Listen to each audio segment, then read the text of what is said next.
Continuing on in the Self-Publishing with Dale series, we're going to be talking about getting book reviews. In fact, actually, you probably saw, according to the title, it seems rather clickbaity, I know. Everybody wants to have 5-star reviews, but can you get 5-star book reviews faster with these expert tips?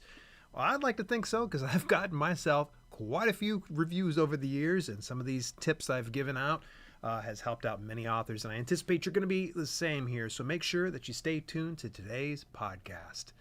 If you're an author looking to boost your book credibility, increase sales, and get the recognition your work deserves, then listen up. Because my sponsor, Book Award Pro, makes it dead simple. With Book Award Pro, you don't have to spend hours searching for the right awards or figuring out how to submit. Their platform finds the best award opportunities tailored to your book and automates the entire process from discovery to submission to promotion when you win. Authors who win awards see a serious jump in visibility, credibility, and sometimes sales. And let's be real, who doesn't love adding award-winning author to their bio? Whether you've just launched your book or it's been out for years, it's never too late to get the recognition your book deserves. Head over to my affiliate link at dalelinks.com/bookawardpro to see how they can help your book stand out, win awards, and hopefully sell more copies. All right, so let's go ahead and let's dial it back here because we're going to be talking about reviews today. And I said last week there's a good potential that we might spill over our normal 20 minutes, might go a little closer to 30 minutes. No promises because there's a lot of notes I got to go through. Let's go ahead and walk it back here for a second here. Reviews. Why is this so important? There's some people out there that have speculated for many years that by having reviews that you kind of tickle the algorithms, if you will, especially on platforms like Amazon. But let's take that and put it aside because really reviews can work like an element of marketing. It's something that's going to help customers make an informed purchase. And how do they make that informed purchase? Well, they look at what other customers think of that. Now, according to the Amazon Advertising Certification courses, 91% of customers will check a review before making a purchase on Amazon's platform. And they also further go on to say to be retail ready, it's a good idea to have at least 15 reviews of at least 3.5 stars or greater. So we've got that set. At least we know, okay, 15 reviews minimum. Let's keep it going. Now, I've heard some people say you should have 50 reviews or 100 reviews or any of those types of things. But I will tell you that by and large, that's all anecdotal.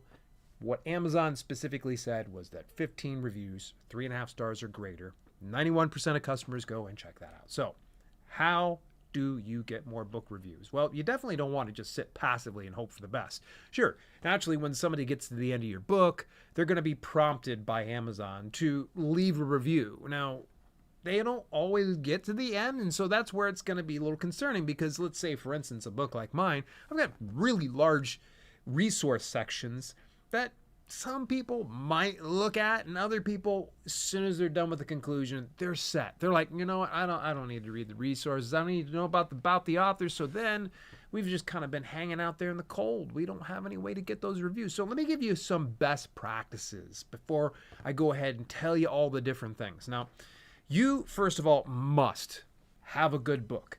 If your book is hammered garbage, if it has not been professionally edited, if it does not have a good cover design, if it does not have a good user experience overall, you can forget about getting any reviews that are 5 stars, possibly lower. And in some instances, some people just won't even finish your book and won't even leave a review or a rating for it. And that's bad. So this is why, out the gate, make sure that you are publishing a book that you could stand behind for the rest of your life. That's literally how I lead a lot of my business. And I've published dozens of books over the years. Dozens. I think I'm over 70 or something like that underneath my own name alone.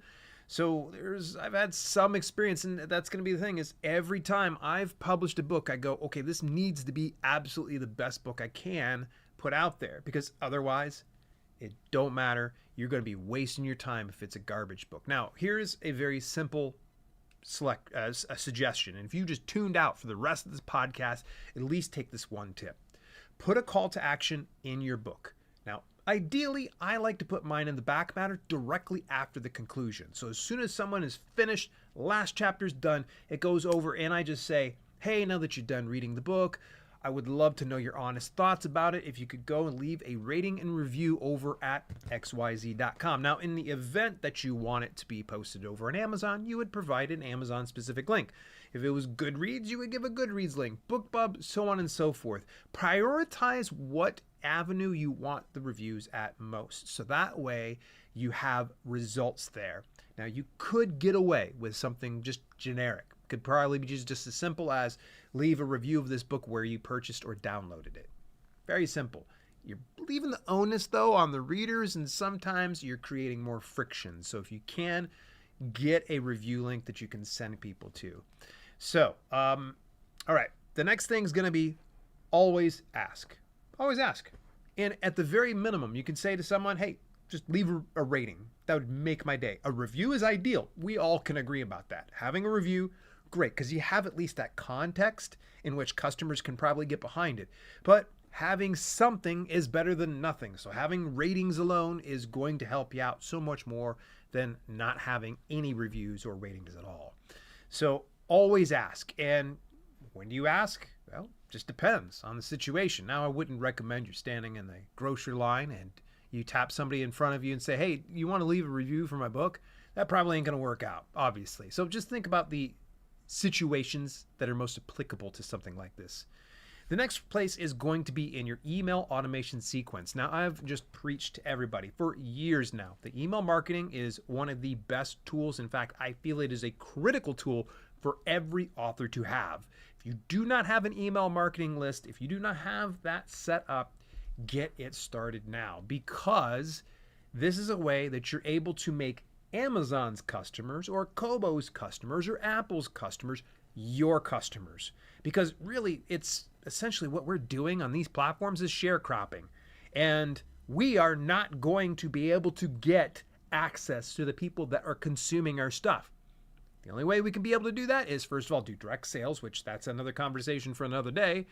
But the other way is just to get it to where you have the reviews put in place. So email automation, get it set up. It'd be a welcome sequence. It could probably be something as simple as, week 2 or week 3, you share a clip of a review from one of your latest books.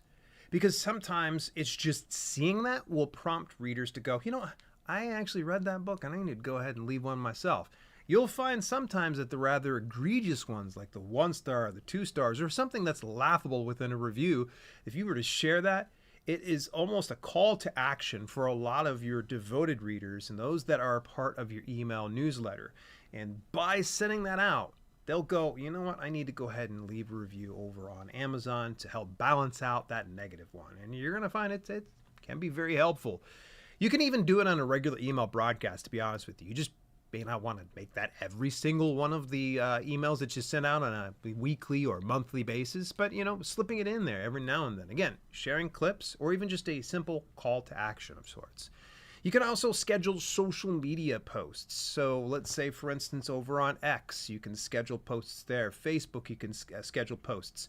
And if you find yourself lost as to okay, do I just go over and ask for reviews? Sure, we can do the previous method I shared with you where you share the reviews through the email list. Well, you can also do this on social media. You can also deliver a value-based post with the call to action. So let's just say, for instance, you're a nonfiction author. Maybe you give the 5 best tips as featured in your publication for push-ups. And they go ahead at the very end of it. It says, and if you have not picked up a copy, you can get it here. And if you have, go ahead and leave a review at this link. So share a clip of a review can make a huge difference. And if you're stuck even more okay, I don't really know, this is going to take me hours to schedule these things out. No, just get yourself AI. And those of you who have been crossing your arms and stamping your feet going, I will not use AI. There are some things that will make your life a little easier. And getting it scheduled out for social media makes a huge difference if you just give all the relevant details over to AI. This could be on ChatGPT. You can go over to my favorite place, Dibbly Create. You can go any number of them with AI and just feed it with the prompts of exactly what you're looking for to do the value-based post, or even just helping you create some type of a sequence that you can fire off on X or Facebook or any of the other platforms. But don't try to do it alone. And if you try to do it alone, don't be surprised. It's probably going to take you a long time to get all that stuff put together. You might as well just take seconds, queue it up with AI. It'll spit that stuff out for you and then share it over onto social media. Now, there are other social media places you could probably really consider that you can find reviewers. And that would be Facebook groups. Now, a lot of people don't realize that Facebook is still very much alive and well these days. And Facebook groups are still very, very much functional and very practical for what you need. And especially if you find groups that are specifically devoted to your niche or genre. So let's just say, for instance, I'm into underwater basket weaving. I'm going to go find a group of underwater basket weaving enthusiasts. And I'm going to try to get myself to where I'm active in that group.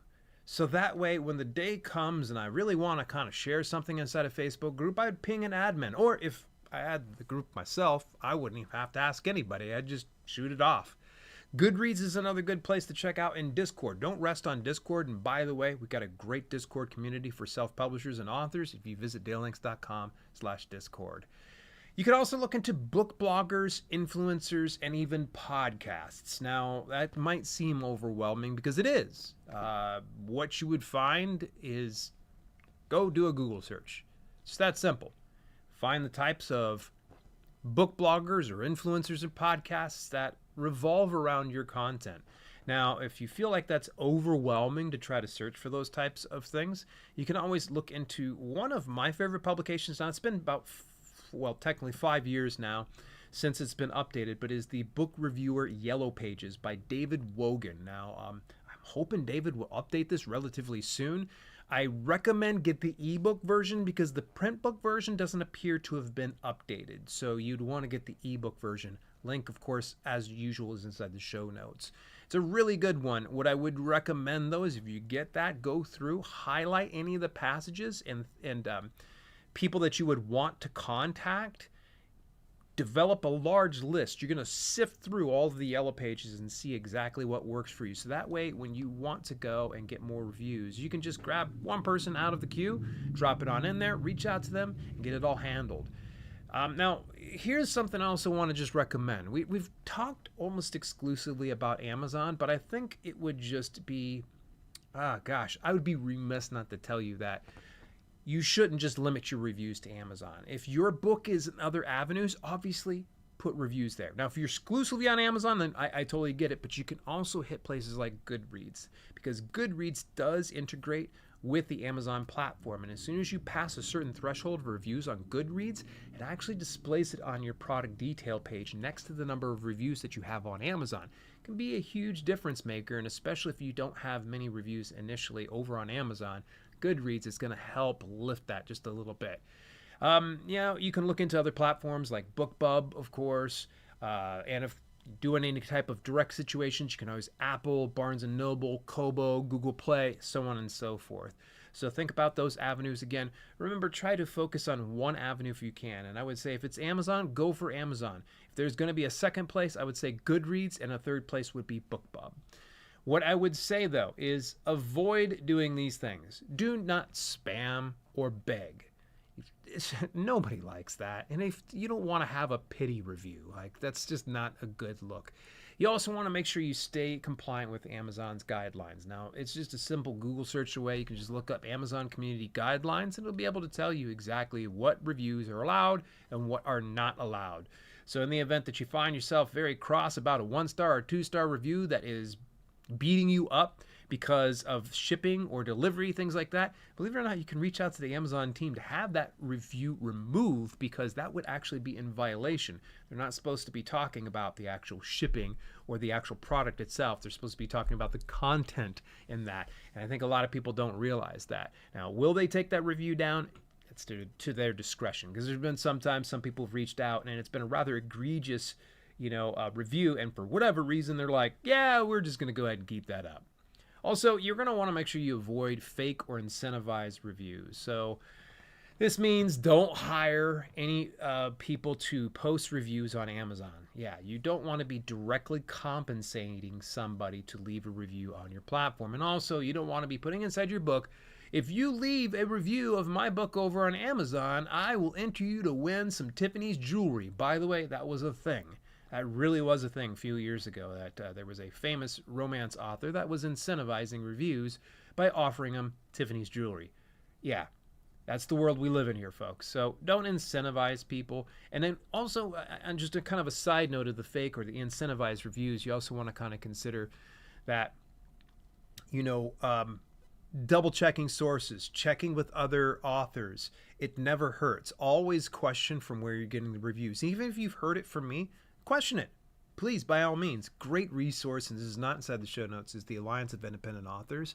You can check out their watchdog list at dalelinks.com/watchdog.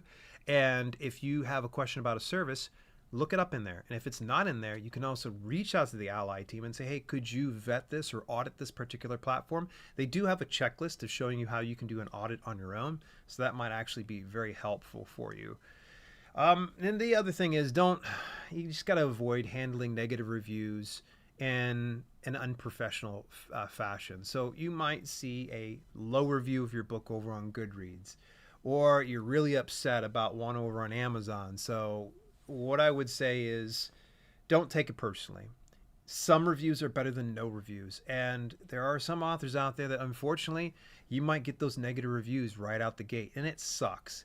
What I would recommend is that you really try to put more time into getting more reviews, so that way it will bury some of those negative reviews. What I would not recommend is to tell your readers to go over and hit helpful on the reviews that you like the most.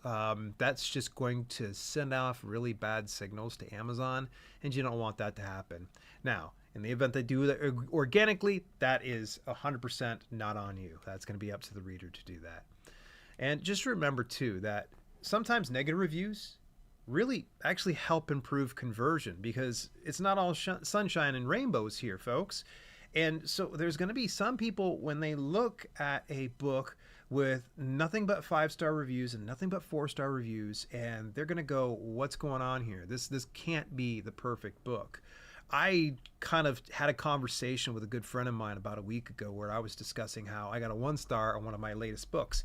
And they're like, oh, I'm sorry to hear that. I was like, I'm not. I'm glad. I'm like, this is a more well-rounded panel of reviews. So that way, when someone's looking at this, they're not going, well, this guy's full of horse crap. He probably just paid a bunch of fake reviewers and had his friends and family doing it.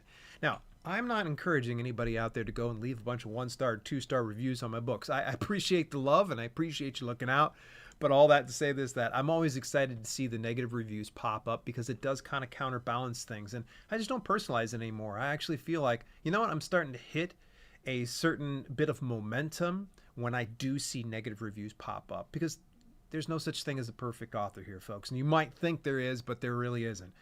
The next biggest resource when it comes to getting your reviews is an advanced reader copy team. Now, funny fact here, a little bit of a side note, I had a conversation with my editor, Jeannie DeVita, and we were talking about advanced reader copy teams. Now, essentially, you will hear some people say advanced reader copy team, and there's advanced reader copy team. And apparently, I have been wrong all these years. It's not advanced, it's advanced reader copy. So there's that. Now, what does that mean? Advanced reader copy team is when you will give advanced access to readers with the intention of them leaving a review upon launch. So how do you build up an ARC team? Well, my old method of doing it was just very simple. I would ask my email newsletter. I would get the people that were most devoted to opening my email newsletter. I would target them and I would ask them, hey, would you like to join my advanced reader copy team? You could do the same thing with your own email list and put that call to action. You can do it over on social media. You can do it on your website. Just get a call to action that sends people over to your advanced reader copy team. So that way, when you are getting ready to ramp up, give yourself at least 2 to 4 weeks of advance notification for all of your readers. You want to give them access. So that way, when it does publish, they can go and leave a review on time or a little after. Don't beat up your reviewers and tell them they must leave it on launch day. it's a little better when it's a bit more organic and just trickling in naturally. Now, there are other ARC team building software out there, and of course you've heard me gush about Story Origin, and I've talked about Book Funnel to a limited extent. Now, these are both book marketing tools that aren't solely for building ARC teams. They have many other features in them. I've had a lot of great success from Story Origin and using their advanced reader copy team building tool. It says review copies inside there. Dead simple to kind of put the whole thing together. You just want to make sure that you have all your manuscript ready to rock and roll in EPUB, PDF, and I don't know how much longer Moby's going to be there, but that is one of the options that they want you to have available on Story Origin. Now, I've had hundreds of reviews done through Story Origin. Here's the beauty of having it on Story Origin is you can make it publicly available, so that way it's more organically searchable through the Story Origin platform. And there's been some times where I've not even advertised any of my ARCs, and I've gotten some through organic search with Story Origin, which is really cool. Now, there are also premium ARC team services out there. This is quite a list here. So I'm going to start out with NetGalley. NetGalley is relatively new to me. I actually started with them about 7 months ago, and I'm been pleasantly surprised. Now, the biggest issue with trying to go with NetGalley directly to them is they're not cheap. It's about, I think, like $500 for 6 months to list a single book or something like that. Whereas if you were to go to a co-op, this is where a bunch of authors work together to cover that large cost, so that way everybody can get their books listed over on NetGalley. And I use a service called through Victory Editing. Now, really good. It's not bad. Now, you're not going to get the greatest reviews every single time, and sometimes some people will get your book and won't even leave a review, but it's not the end of the world.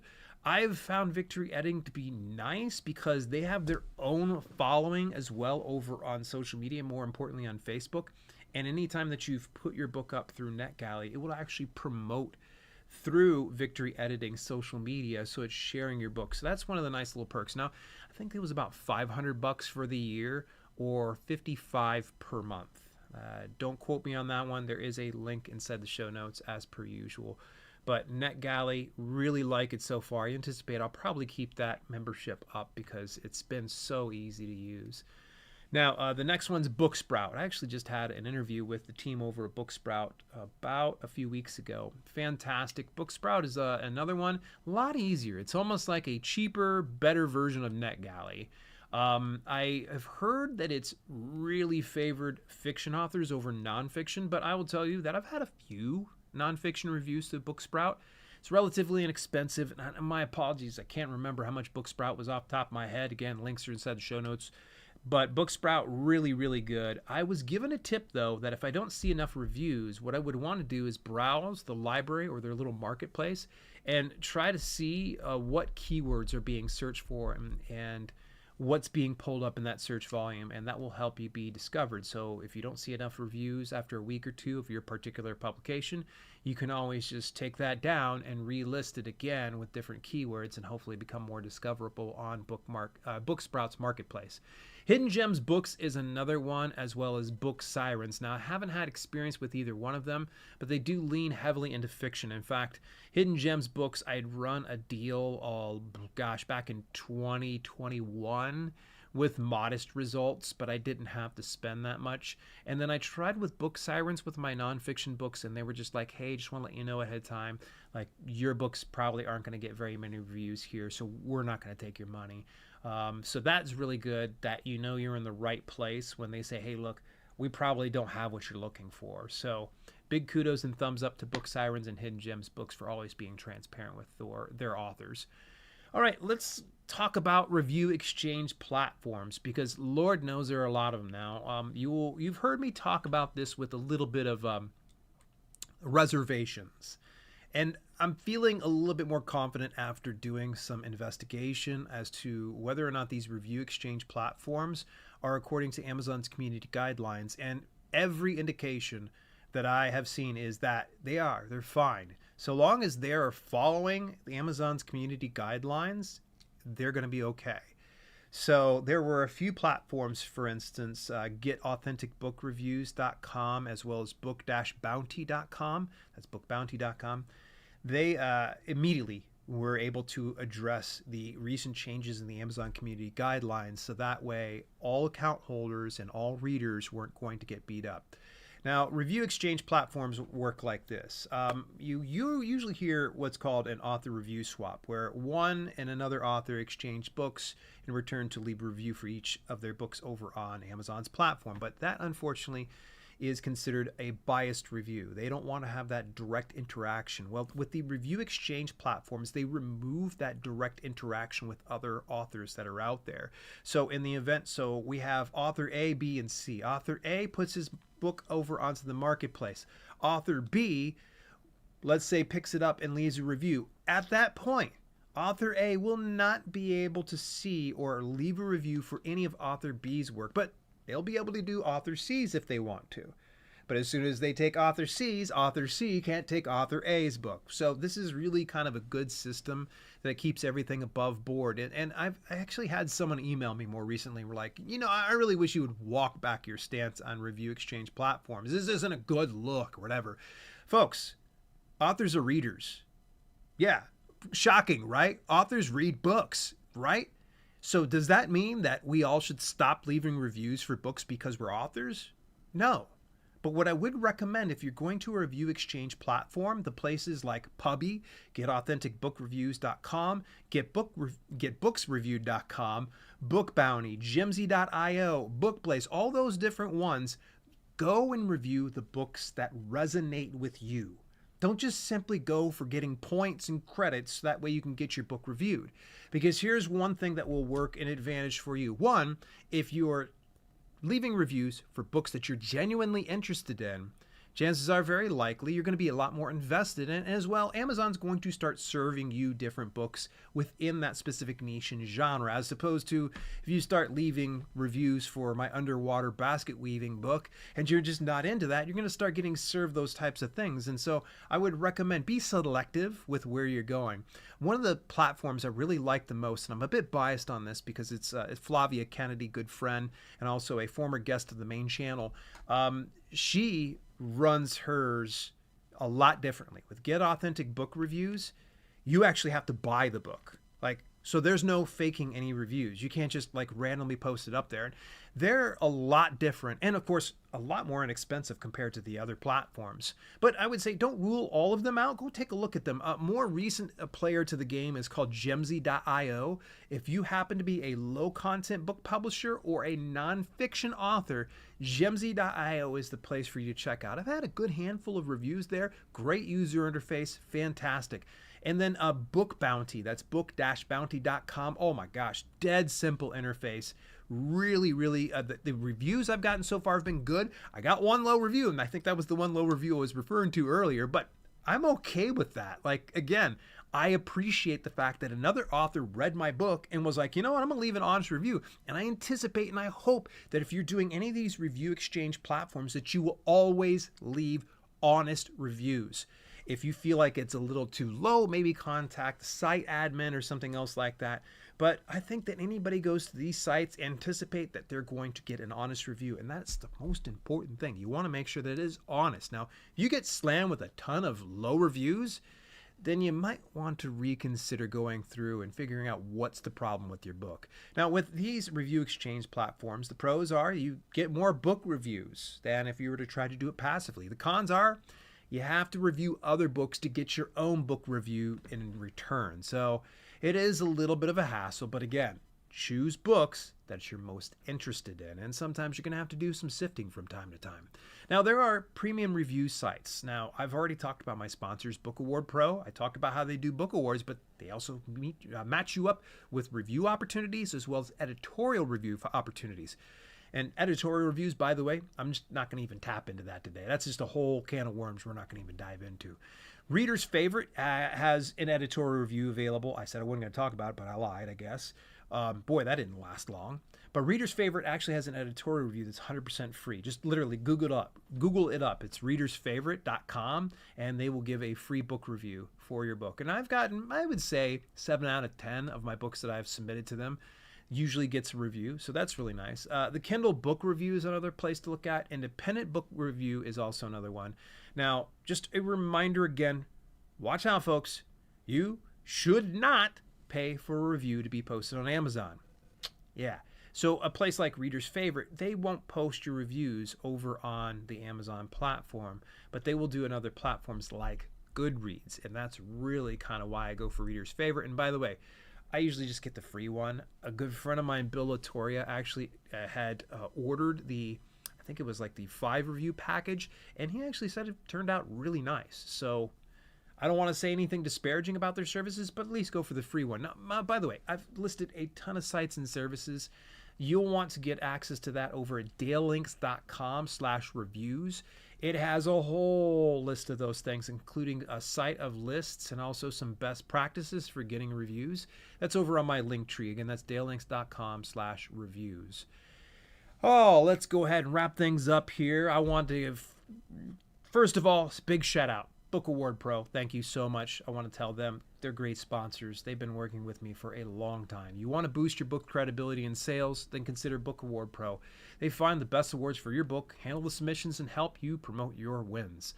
Turn your book into an award-winning success today at my affiliate link, dalelinks.com/bookawardpro. Here are my final thoughts. Reviews. Are they really that critical? Yes, they are. Should you ever stop getting book reviews? No.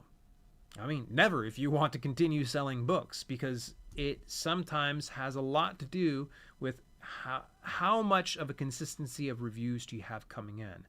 Because it's not important that you have a ton of reviews done from 2019, here it is 2025. You want to make sure that you have some in 2020, 2021, all the way up to 2025 and continue those things going. I never stop asking people for reviews for any of my books, and you shouldn't either. Get access to my 5-time award-winning book, Amazon Reviews for Books, when you visit dalelinks.com/reviewsbook. And if you'd like advance access to the second edition of that's going to be rolling out later this year, consider joining my email newsletter to be notified. So you want to visit dalelinks.com/sign-up. And I will tell my email list first, and usually over on Discord as well. I'll tell people in the Discord community. You get a link inside the show notes as per usual. This next week, we're going to wrap up this 12-part series. What the heck? 3 months came, 3 months went, and it just finishes up next month here. And it'll be the 12th part covering the 12-book series of Self-Publishing with Dale. Email marketing that sells books. Build a list of raving fans. I'm going to tell you exactly how to do that in next week's podcast. So make sure that you stay tuned to next week. This has been Self-Publishing with Dale, and I'll chat with you then.